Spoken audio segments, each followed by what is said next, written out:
कि राजकुमार यादव रहें या फिर बाबूलाल मरांडी रहें या रविंद्र कुमार राय रहें या लक्ष्मण सिंह रहें, कोई भी रहें, ये सारे लोग जनता के उपज है। झारखंड का सबसे पैरेलल चेहरा जो है, सबसे बड़ा चेहरा, पॉपुलर चेहरा अगर यदि आप बात करें, जयराम जी हैं।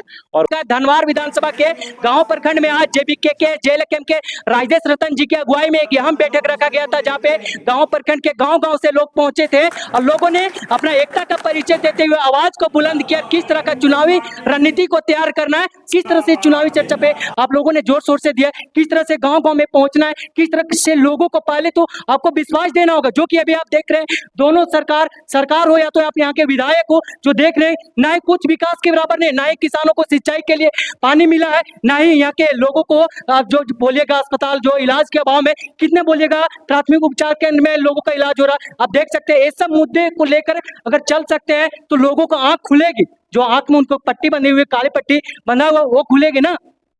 देखिए, सबसे पहले तो सुधांशु जी, आपके जो देखने वाले लोग हैं, अपना टाइम, उन सभी लोगों को हम जोहार करते हैं और ये बात कहना चाहते हैं कि अपना टाइम आएगा।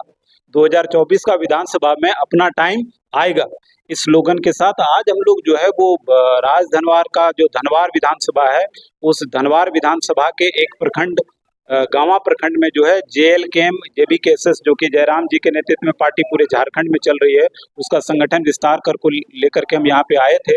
और जिस तरह से इस गर्मी में भी यहाँ पे लोगों का रुझान दिखा, पूरा भरोसा है कि बदलाव का ये बहुत बड़ा संकेत है।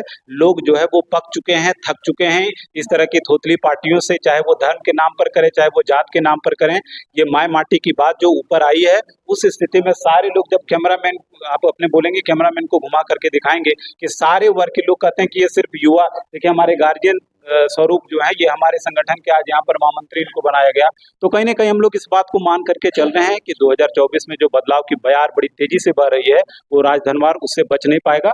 और जयराम जी के नेतृत्व में जब झारखंड में सरकार आएगी, उसमें राज धनवार धनवार विधानसभा एक अहम भूमिका निभा। लेकिन आप तो जहां तक नजर आइएगा, अगर इस चुनाव में इस क्षेत्र से लड़िएगा, धनवार विधानसभा से लड़िएगा, तो आप तो नया चेहरा रहिएगा। लेकिन बाबूलाल मरांडी जी, जो कि चुनाव के क्षेत्र में, राजनीति के क्षेत्र में मंजे हुए खिलाड़ी, उसके बाद सीपीआई एमएलए की बात करें राजकुमार यादव जी का, जो इस क्षेत्र में काफी उनका दबदबा रहा है, काफी वर्चस्व रहा है, तो बताइए उनका मुकाबला आप कैसे कीजिएगा?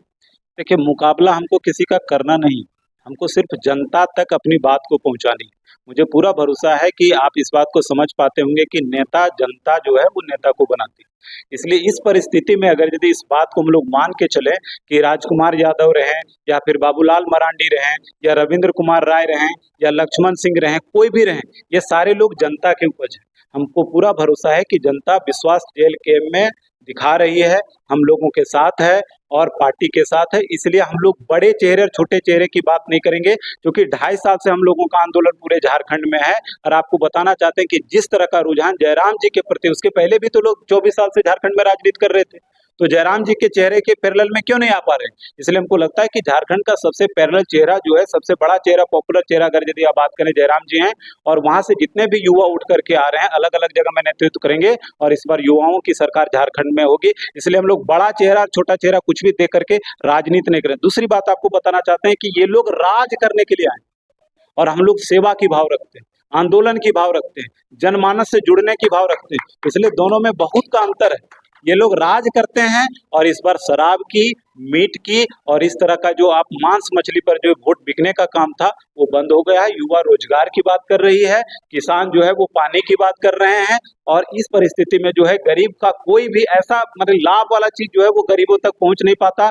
आप इस एरिया में देखिए, कोई रोजगार का व्यवस्था नहीं है। इसके बावजूद भी आप देखिए कि चंद लोग हैं जिसके हाथ में, चाहे राजनीति की ठेकेदारी हो, चाहे आप मनरेगा की ठेकेदारी की बात कर लीजिए, कहीं स्वास्थ्य केंद्र बना हुआ है तो वहाँ डॉक्टर का ठिकाना नहीं है। तो इस परिस्थिति को देखते हुए जनता बोले थक चुके हैं इन लोगों से और इस बार नए नेतृत्व को मौका देगी। और हमको पूरा भरोसा है कि हम लोग बड़े चेहरे, छोटे चेहरे सबको दरकिनार करेंगे लोग, और इस बार जेएलकेएम की पार्टी का जीत राज धनवार में सुनिश्चित होगा। लेकिन हम देख सकते हैं देश की बात नहीं करेंगे, राइस की बात नहीं करेंगे, धनवार विधानसभा की बात करेंगे, तो आप देखते होंगे यहाँ पे कितने प्रवासी मजदूरों का सूरत, दिल्ली, बंबई में मौत हो जाता है। बताइए उसके बदले उन्हें क्या मिलता है, उनके परिवार वालों को क्या मिलते हैं? नेता आते हैं, सिर्फ उनका घर में चल जाते हैं, संवेदनाएं प्रकट कर देते हैं, 2 मिनट मिल लेते हैं, लेकिन उन्हें मिलता क्या है? मुआवजा के तौर पर बताइए कितने लोगों को, धनवार विधानसभा की हम बात करते हैं, कितने लोगों को मुआवजा मिला है? यही हम बताना चाहते हैं कि हमारी पार्टी ने लगभग 15 करोड़ मुआवजा जो है वो जब तक दिया है जब हमारे पार्टी से कोई एक वार्ड भी नहीं। आपको ये बताना चाहते हैं कि बाबूलाल मरांडी जब यहाँ से चुनाव जीत करके गए, तो सिर्फ आप हमको बताए थे, एक भी उनकी तस्वीर हम सोशल मीडिया में नहीं देख पाते हैं जहां तक वो संवेदना व्यक्त करने की भी बात करें।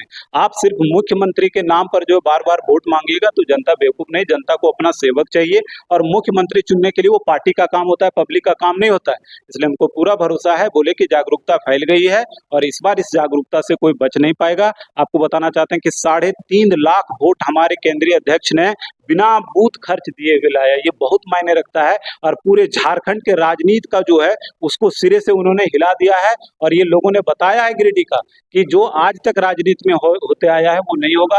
ये 70 दशक की राजनीति फिर से देश में लौटी, जहाँ गरीब, किसान, मजदूर और लोगों की बात होगी और उस स्थिति में हम लोग बहुत मजबूत हैं। तो भी आप देख सकते हैं यहाँ के क्षेत्र में कितने लोगों के ढीबरा से लोगों का पेट चलता था, लेकिन जिस तरह से देख रहे हैं किस तरह से उनके पेट पर लात मारा गया, किस तरह से उनको बेरोजगार किया गया। पता है, इस तरह को लेकर, इस मुद्दे को लेकर अगर आपकी पार्टी यहाँ से जीतती है तो आप क्या करना चाहते हैं उनके लिए? नहीं, निश्चित रूप से हम लोग मानते हैं कि हम लोगों का सबसे पहले स्थानीय नीति की बात करेंगे कि 1932 के आधार पर हम लोग स्थानीय नीति को डिफाइन करना चाहते हैं। साथ में आपको बताना चाहते हैं कि 1964 के आधार पर हम लोग यहाँ के नियोजन की बात करते हैं। ढिबरा को लेकर के कोई औद्योगिक मैंने क्या कहते हैं नीति सरकार के पास नहीं है। आप देख लीजिए गांवार तीसरी जो है माइंस का एरिया है, यहाँ पर जो है वो या तो पूर्व विधायक रहे या और भी जितने लोग रहे हैं जिन्होंने राजनीति की है, अपना मशीन अपना सब कुछ व्यवस्था करके खाली स्कॉर्पियो काला तो कभी मैंने क्या कहते हैं फॉर्च्यूनर काला, इस तरह का लोग खरीद रहे हैं, वो गाड़ी का चॉइस कर रहे हैं, पब्लिक मर रही है। तो हम लोग एकदम स्पष्ट दृष्टिकोण को लेकर के चल रहे हैं कि हम लोग बात करेंगे स्थानीयता की, हम लोग बात करेंगे नियोजन की, हम लोग बात करेंगे उद्योग की, हम लोग बात करेंगे माइग्रेंट लेबर की, हम लोग बात करेंगे विस्थापितों की, हम लोग बात करेंगे पुनर्वास की। और इस स्थिति में हमारी पार्टी पूरी तरह से मजबूत है, जमीन तक पहुंचने की क्षमता रखती है। तो क्या कीजिएगा, हमारा झारखंड है ना, यहाँ के विधायक मंत्री माला माल हो रहे हैं, उनका तनख्वाह बढ़ रहा है, लेकिन यहाँ के बड़े बुजुर्ग का भी 4 महीने से उनका वृद्धा पेंशन नहीं मिला हुआ। पता कोई आवाज इनके प्रति उठाया है? देखिए, कोई भी आपदा हो कभी नहीं सुनिएगा, कोई मंत्री का, कोई विधायक का, उनका सैलरी, उनका तनख्वाह रुकेगा। लेकिन बताइए, अभी देखिएगा विकलांगों का नहीं पैसा मिल रहा है, वृद्धा लोगों को पेंशन नहीं मिल रहा है। पता ये करप्शन कहाँ हो रहा है, ये घोटाला कहाँ हो रहा है? एक एक नेता मंत्री घर से 200 करोड़ रुपया हेरा फेरी हो रहा है। क्या बताए, हमारे गांव घर के जो बड़े बुजुर्ग रहते हैं उनका घर का दवाई दारू चलता है 1000 रुपया से, पता है वो क्यों बंद हो जाता है?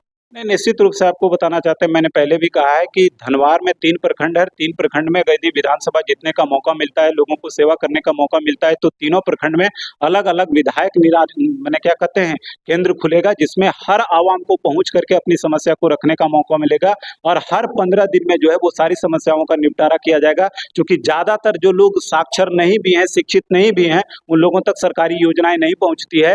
ब्लॉक में दलाली की बात हो, वीडियो की दलाली